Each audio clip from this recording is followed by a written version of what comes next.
Hello, guests and colleagues. Welcome to stream 2 of our conference today and to the panel on primary and high school education. My name is Florian Rabenstein. I work for UNICEF Kenya as an education officer on innovation and inclusive education. And I'm very happy to have several panel members here with me today to discuss the issue of primary and secondary education and accessibility and how digital accessibility can support the access to quality education, particularly for children with disabilities. We will do a quick introduction to start us off. On the screen, we have Fred Haga from the Ministry of Education in Kenya. He's the acting director of special needs education in the Ministry of Education in Kenya, along with Leopoldine Nakashole from the Ministry of Education in Namibia. We have today with us also Ambrose Murangira from Light for the World. He's an advocate from Uganda and representing an NGO, Light for the World, here today on the panel. And last but not least, we have Irene from Enable, from our host of the organization, from the organizing committee, executive director of Enable, is with us on the panel as well. And it's a pleasure to have her with us and this list of speakers. So I would please ask our speakers to very quickly introduce themselves as well and highlight the name, the current position. I hope I mentioned that one correctly, but please mention it again and especially highlight your briefly your interest in this area of digital accessibility, what brought you to this discussion. And then we will go over to our first question. So could I ask Fred briefly to introduce himself, and then we go over to Leopoldine. Thank you, Florian. Good morning, everybody. And for those in other time zones, good afternoon, probably good evening. I'm sorry I'm not able to turn my camera on, but my name is Fredrick Haga.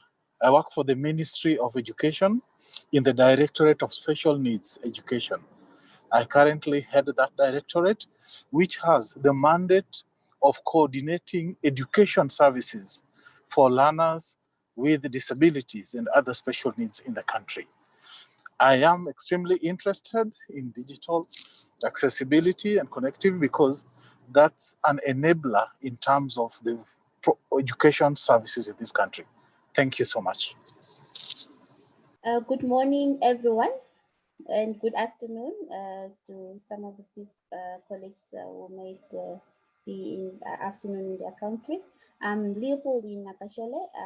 As Florian has introduced me, I work for Ministry of Education, Arts and Culture in Namibia and Directorate Program Quality Assurance, where I'm responsible for special programs and schools. Under special programs and schools, we take care of all education-related matters that are related to different disability at a national level, and all the special programs that are geared towards marginalized and vulnerable children. Thank you. Could I ask Ambrose to go next to briefly introduce yourself? Hello, Ambrose.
Thank you, Ambrose, for the introduction as well. Last but not least, could I please ask Irene to introduce herself as well, founder of Enable. Thank you, Florian. My name is Irene Mbari-Kirika, the founder and executive director of Enable. And for us, accessibility is at the heart of everything that we do, because without accessible content, the blind and low vision students and youth that we serve cannot access information and cannot access devices. So this is a very, very crucial topic to us. Thanks for having me. Thank you very much. And perhaps I can just stay with you first, Irene. You mentioned the issue, the importance, why it is so important to work on digital accessibility. We all now know that last couple of months were really impacted by COVID-19, school closures on much of the continent. So I was wondering if you could elaborate briefly. Your organization conducted a brief case study. What has been the impact of COVID-19 on schools providing educations to children with disabilities? I mentioned some schools were closed, some are slowly reopening. So if you could share your insights on that, that would be much appreciated. And we have roughly 4 minutes, please. So the purpose for the study was just to investigate the effects of COVID-19 on learners with disabilities, and to also investigate the psychosocial effects of COVID-19 on families. So we partnered with the Ministry of Education, the Directorate for Special Education, and we also partnered with UK8, the Department for International Development. So the whole point was to focus really on learners with disabilities and regular learners, so that we see, is there a difference? At the same time, we picked 4 types of disabilities. We picked visual impairments, we picked hearing impairments, physical, and learning disabilities. So we sampled about 650 participants, and this group was made up of students with and without disabilities, their parents, and also teachers. We also made sure that we were spread across 4 counties in Kenya. So we had Kiambu County, Meru County, Mombasa County, and Siaya County. And this covered also students from both primary school and high school. So some of the key findings that we wanted to share today, one, there's definitely some unsupervised learning that's going on across the country. And but what we found is that parents are giving household chores a priority to learning. And there's also a big challenge. There are no accessible materials for students with disabilities, which is a big problem. At the same time, the second finding key finding was few students are engaged in online or electronic learning, which has become very popular right now because of COVID-19. And less than half of the learners are actually participating in online learning. At the same time, we found that students with disabilities prefer radios to smartphones. And part of it is mainly because there's no accessible content. We also found that students in rural areas versus those who are in urban areas, there's more learning compared to students in the rural areas. We also found that actually students with hearing impairments are the least engaged in e-learning, which was a key finding. We also found that part of this, there's very little support from teachers at this point. So, the other finding that was important to us is that there's adverse psychosocial and financial stress on families, parents, and students. And also students are very distressed and socially isolated, especially students with disabilities, and they're very concerned about their education. We also found out that there's more preference for students to be in school. Most students do not want to be at home. And what's happening is part of it is at home, they're focusing more on chores. At the same time, some students are bored and there's too much social distancing, which is affecting their learning. And parents of students with disabilities are definitely concerned about the health and nutrition of their students. And the fact that teachers also are not offering any meaningful support to students at home. So in conclusion,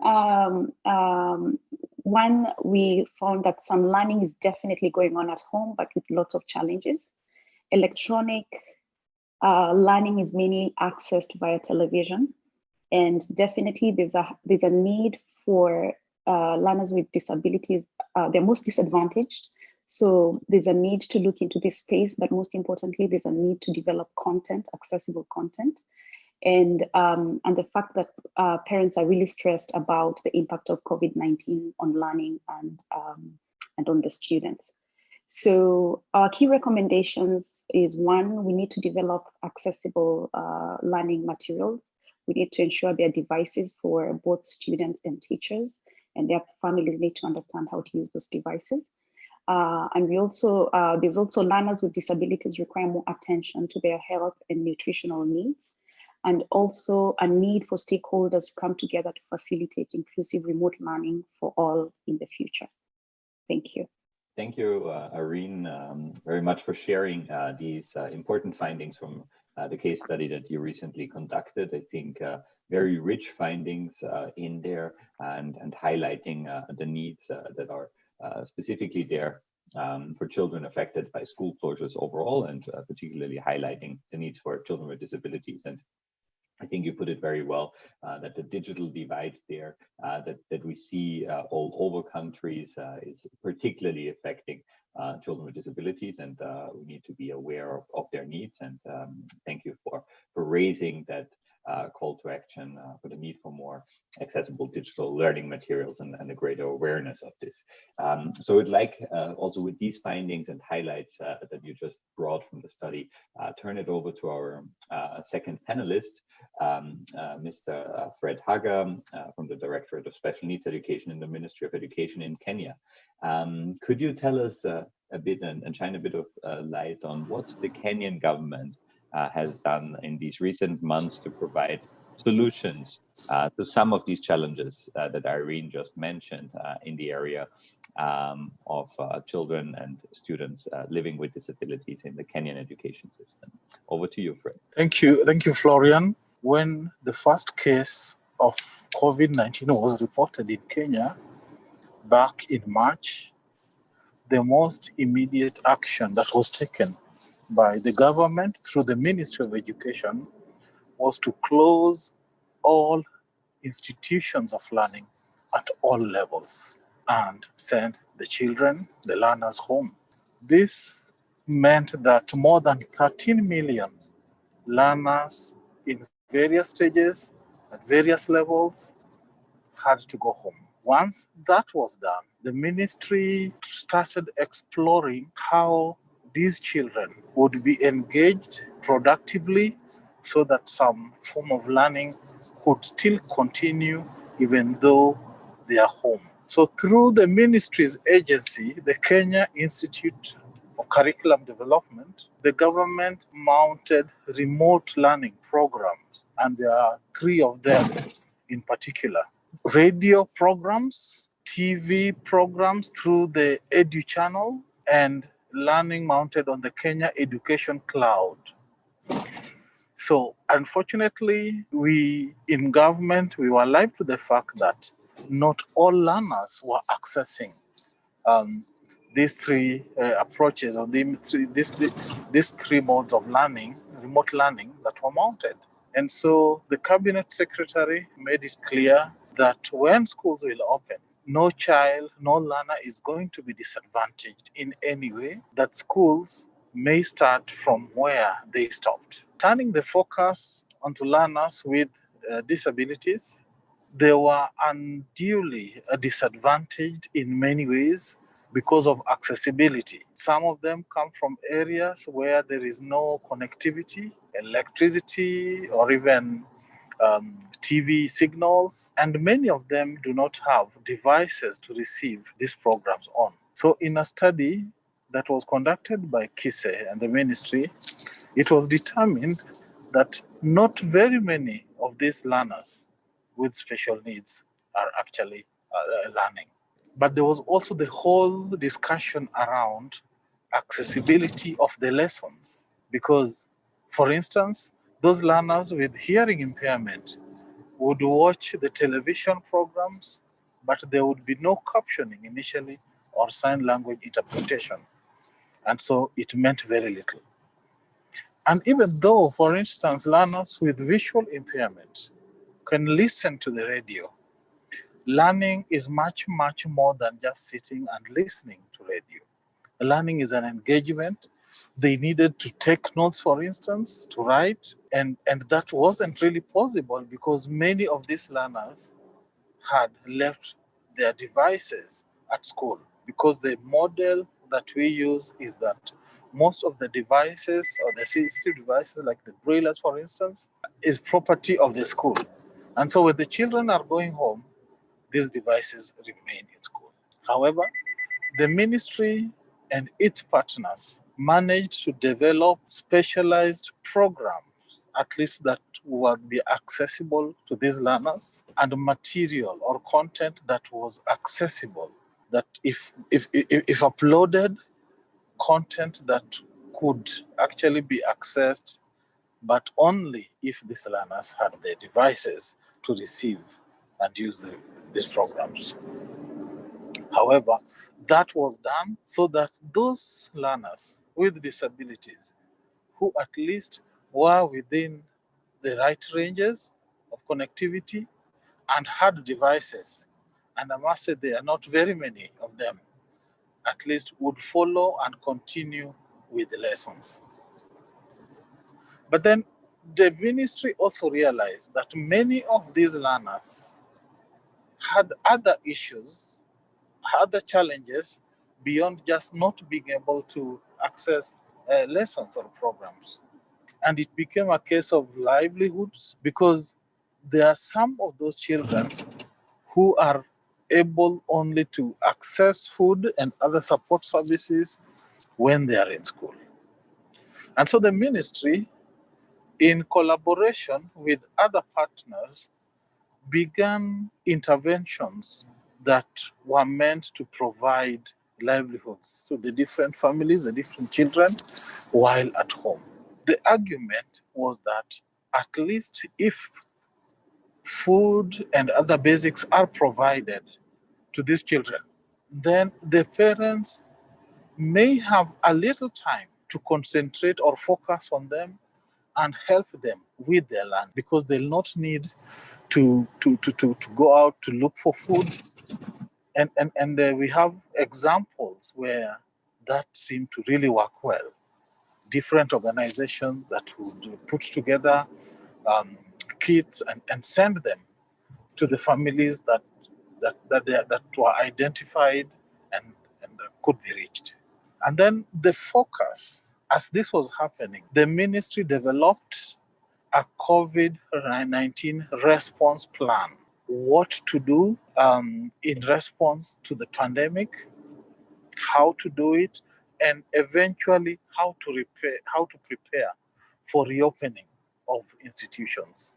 And as I speak today, we already know that the ministry has made a decision that there's going to be phased reopening of institutions, starting with the teachers' colleges and universities, especially the examination classes. Next week, we are having the grade 4, class 8, and form 4 going back to school. So in terms of the preparation for going back to school, the ministry has been conducting an assessment of the different schools to make sure that they are well prepared and they are not going to be points of risk to spread the virus when the learners finally come back to school.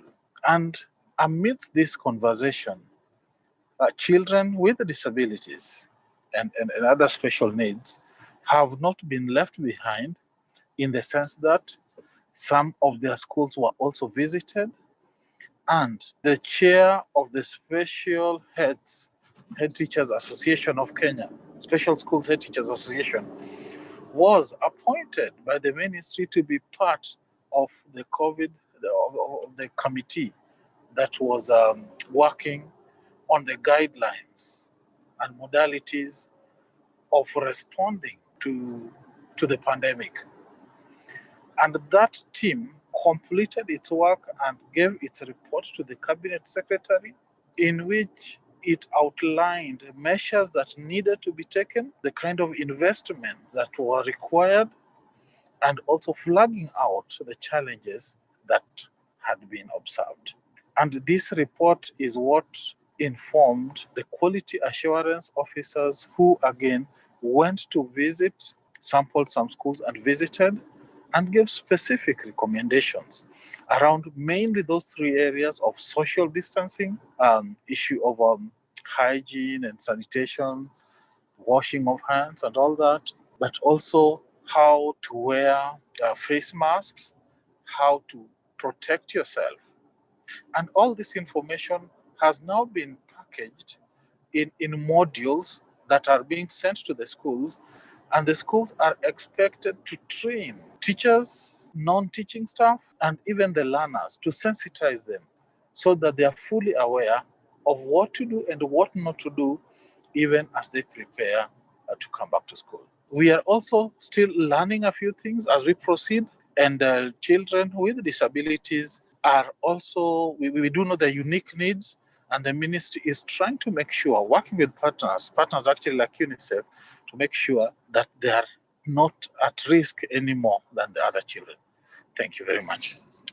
Thank you, Director Haga, to summarize the efforts of the Kenyan government to provide learning while schools were closed for an extended period of time, highlighting the three modes of content delivery for continuity of learning and remote learning using TV, radio, and the internet, and highlighting also some challenges that children with disabilities face to actually access these remote learning opportunities, maybe with the lack of accessibility overlays or the lack of devices that you highlighted, and laying out the plan for the phased reopening of schools. Something I think if we relay it to the study that Irene and Enable shared before, we hear that when schools are closed, schools are providing a lot of different resources for education, not only classroom instruction that are important. So I think that safe or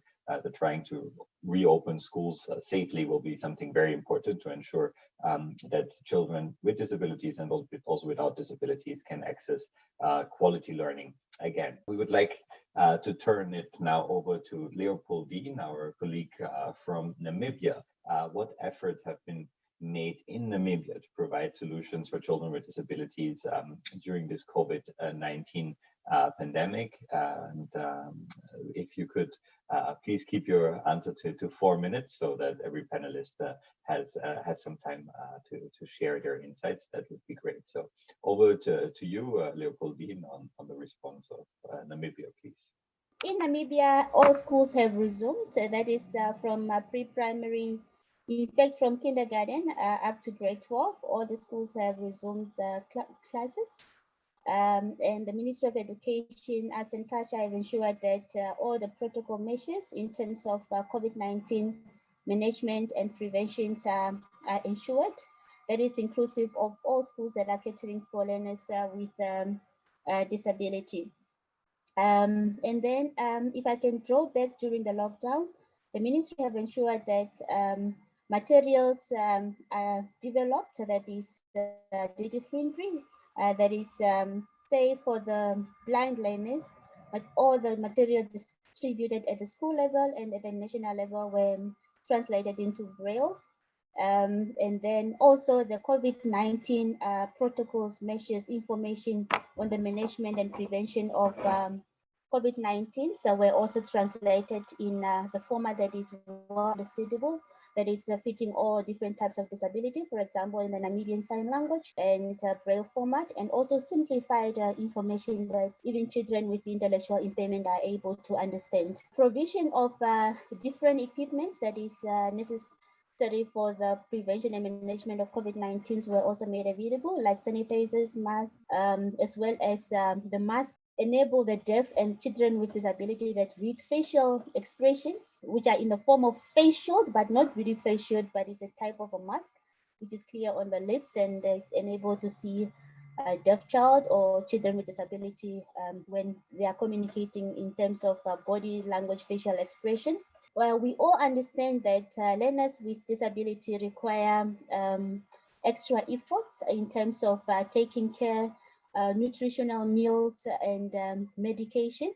And because of some parents that have lost some income, schools have taken up the initiative and the ministry to ensure that these parents and learners are supported when it comes to food combos. That is very nutritious to cater for the needs for these learners. And some schools have even gone an extra mile to ensure that they procure medication for these learners. When it comes to some challenges that the ministry faced, we have encountered that communication barrier was quite a challenge, especially during the lockdown, as some of the learners could not be traced. That includes learners with disability, although very few of them. As parents, the ministry have ensured that different groups are established to ensure that all the learners are reached through themselves or through the parents. Different groups were created like WhatsApp, and the packages were also produced in various forms to reach all the different types of learners. For example, the blind ones, materials were brailled, and then the audios were also recorded on different lessons that the learners are able to listen to, as well as lessons that are prepared through the Namibian Sign Language, and simplified materials that will suit also learners with intellectual impairments. So we use different Microsoft packages and different social medias to ensure that all the learners were reached, mostly all learners were reached during the lockdown. As a ministry, we have realized that ICT education, digital education was not really taken seriously. And this is when the ministry then realized that we need to budget, not only for now, but for the future as well, to ensure that we go digital way, because COVID-19 has teach us a lot of things that we need to think out of the box. So this comes with the deployment of different ICT materials that were deployed to schools. And I must inform you that all the special schools in Namibia have received some tablets that they can use for this purpose. And then teachers at the national level, training was initiated from the national level to ensure that teachers are capacitated on how to use the different ICT materials, how to develop online content and so on. But I must tell you that it's something that was not easy, and it's not easy and going on. I must also thank our development partners and different donor agencies out there, especially UNICEF, that is in terms of a child. They has been very, very close to the ministry during this trying time. UNICEF Namibia, we owe it to you. Because a lot of efforts that the ministry have embarked on, we couldn't have managed without UNICEF Namibia, plus many other donor agencies. And I think this virus has also taught us to, to get closer. When you have a challenge, everybody's was looking up upon to the Ministry of Education, and we appreciate all the efforts from the different angles. And I must tell you that children with disability, some of them were victims of social evils when they were still at home during the lockdown. We understand, I'm not sure if this is also happening in other countries, that children were raped, stigmatized, and emotionally abused during this time when they were at home. So this drew us back to say that school is the safest place where these children can be kept and be handled, especially children with disability. Where the Ministry of Education is not doing so much well is when it comes to psychosocial support. That is something that is we have in the ministry, but I must say that we concentrate much more on giving psychosocial support to the learners, but we leave out the teachers. The teachers are also drained in this process in terms of financial constraints, and as well as just, the pandemic is new, everybody's overwhelmed, and the closing and opening of schools. So everybody is affected, not only the learners, but the teachers as well. But the ministry tend to pay much more attention to the learners, of which the teachers, in my view, also need to be given the psychosocial support in order to support the learners at the best of their ability. So basically, the picture in Kenya is the same in Namibia. Thank you very much. Thank you very much for highlighting this response in Namibia and the challenges. Encouraging to see the use of digital learning, and also thank you for highlighting the sobering realities of child protection, and that we know that children with disabilities are more affected by violence against children, and thank you for highlighting this important element as well. I want to now turn it over to our panelist, Ambrose, from Light for the World. Could you please tell us from your perspective, what do you think, what do schools need from government or technologies, from technology companies to get it right, to get digital accessible materials for children and for learning into the schools, and what roles can NGOs play, and NGOs like yours? Ambrose, if you can keep it to 4 minutes, we're coming to the end of our panel, that would be great. Thank you. Over to you. Thank you very much, Florian.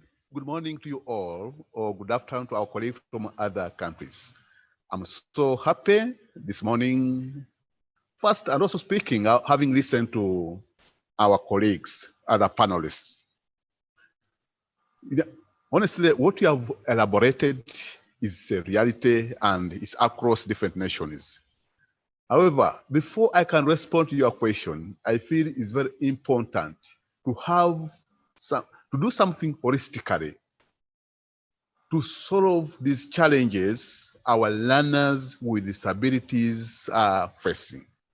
First, I heard from Kenya, Namibia, those presentations, I feel it's rotating around 4 key challenges our learners are facing. First and foremost, attitude. How at the community, even the parents themselves, the teachers, the peers look at learners with disabilities. Do they value them or not? Then secondly, it's about communication. People are talking about disseminating messages on the radio and the TV. Fred, you explained this very well. The issue of communication, I realize, has been a very, very big challenge. Even Irene, the issue of accessibility is featuring. And also, all that is rotating about participation. Fred said, the issue is not about listening or to get the voice from the TV sets, but it involves engagement for a learner to attain quality education. That's about participation. Why? This can be abbreviated in what we call ACAP, SCAP, attitude, communication, accessibility, and participation. But if we want to solve this challenge, it's very important to attend or to solve those 4 key challenges. It's not only about getting a child into the school, but how to ensure that this child can fully participate in the learning. Yeah, from my personal experience and out of the engagement I've had in this inclusive school, what I've realized is that number one, we need to work with the school management, especially the school management committees, the teachers, to train them to understand the concept of inclusion.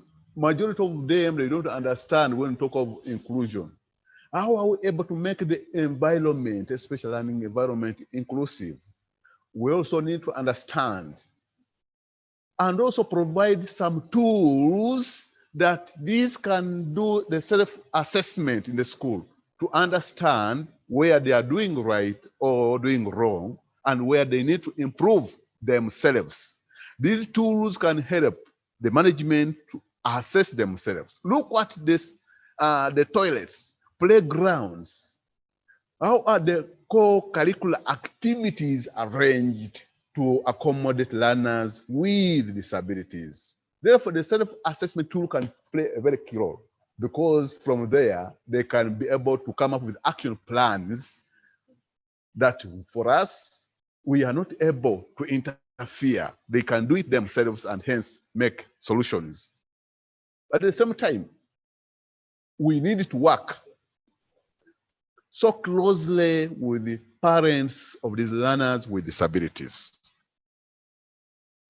Because parents, some of them can act as role models. You know, when we have a parent that is doing well, supporting a child with disability, this can also attract or convince more parents. Now, there are also structures for people with disabilities in every country. How are these organizations? Okay. Then we need to come up with these structures and also bring on board the role models. Their learners with disability have excelled. This can also help us to come up with an idea on how to approach or support each and every learner with disabilities depending on the category of disability. Over 70% of children with disabilities, most of them are denied education. They are hidden at home. Therefore, if we are able to look at those structures and also use role models, this can help our learners to attain education. So let me go back to the question. You know, when we talk of the government, technological companies, and NGO, what they should do, first and foremost, the government should provide supportive policies. You know, in African countries, most of them don't have clear policies on inclusive education. They always say there's always financial implication, it's very expensive, therefore you cannot be able to afford that. And sometimes they always look at special needs education alone. We need to shift away from that. However, research has revealed that special education is more expensive than inclusive education. Another way the government, sometimes government come up with policies, but when it comes to implementation, these policies remain in shelves. They want also to export international donors or funders that we have policies on the ground. But when it comes to implementation, there's nothing being done. Now, when I go to technological companies, they need to think along some practical solutions. Many technological companies never have that consultation with the children themselves, with disability themselves. Why don't they come up with a lab to have a co-creation, like in terms of workshop, where they could engage with children themselves so that they can get ideas on how they can be able to solve problems locally in the situation where they live. We should always stop that idea of technological transfer, say from other countries like Europe, developed from another setting, and then brought to Africa. Sometimes context or situation differ.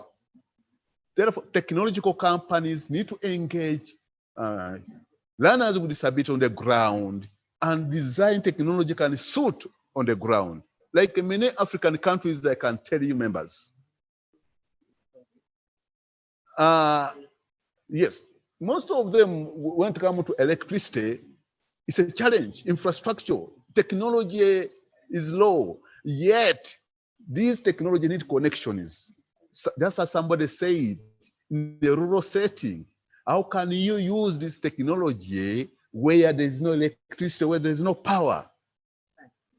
Also, technological companies should help to develop some apps, applications like referral services apps.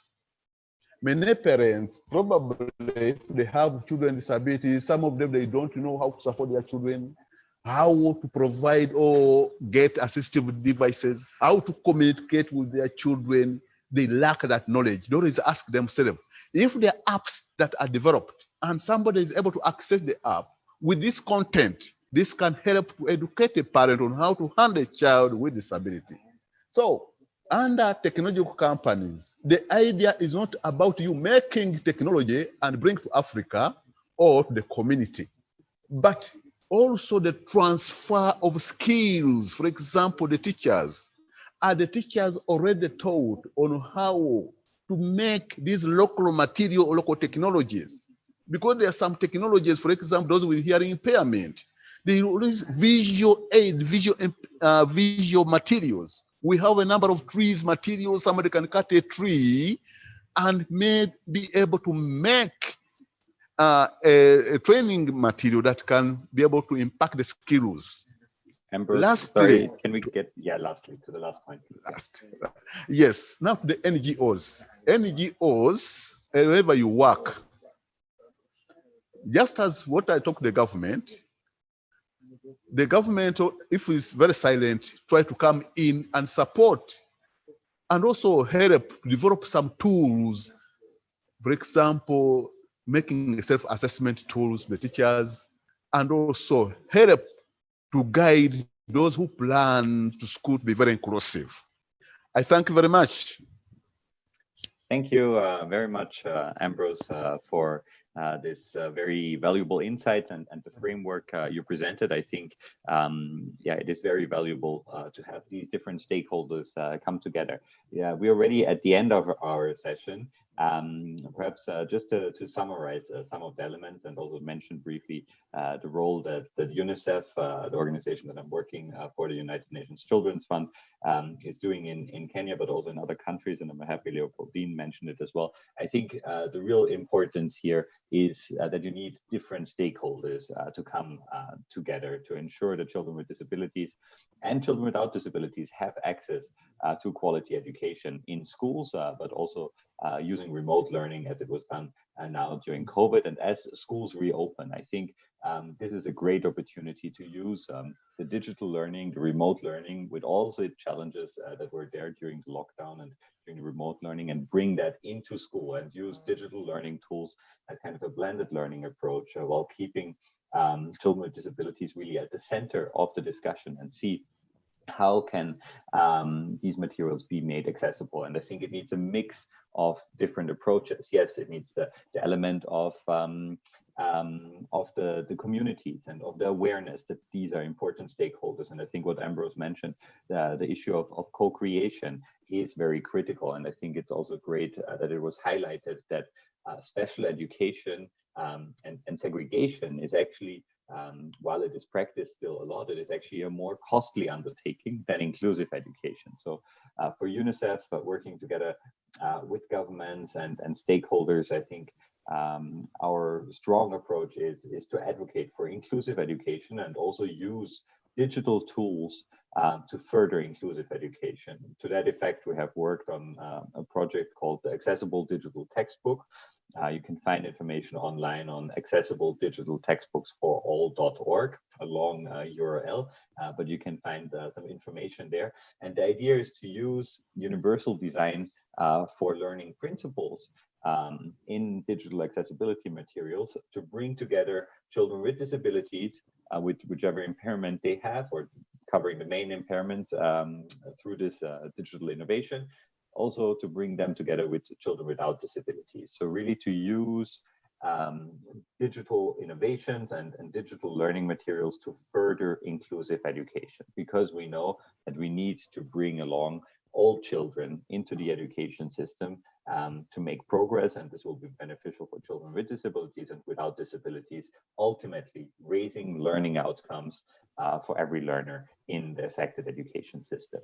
So that is just highlighting very briefly what UNICEF is trying to do in this area, piloting this work on the accessible digital textbook in some of the areas. But I really want to thank, we're really out of time and overstretched the time, and the next session is starting in 2 minutes. So I really want to thank all the panelists for sharing their wide range of experiences, the wide range of viewpoints. And I think we agreed on a lot of points that need to be captured to ensure that more children with disabilities have access to digital learning materials, that there is accessibility to that, and that there is inclusive learning happening, particularly on the continent where there are some systems that are still lacking behind. So I would really want to thank all the participants for their contribution, and wishing our attendees of the conference a fruitful conference and engaging conference in all the sessions that are following today, and really a big thanks to enable as well for putting this together and for keeping advocating on that, working together with governments and stakeholders and NGOs, and especially for children with disabilities, to ensure that they have their right to education realized. So with this, I see it is 1 minute to 10. I hand it over and conclude the session. Thank you very much to all the panelists. Goodbye and have a good morning.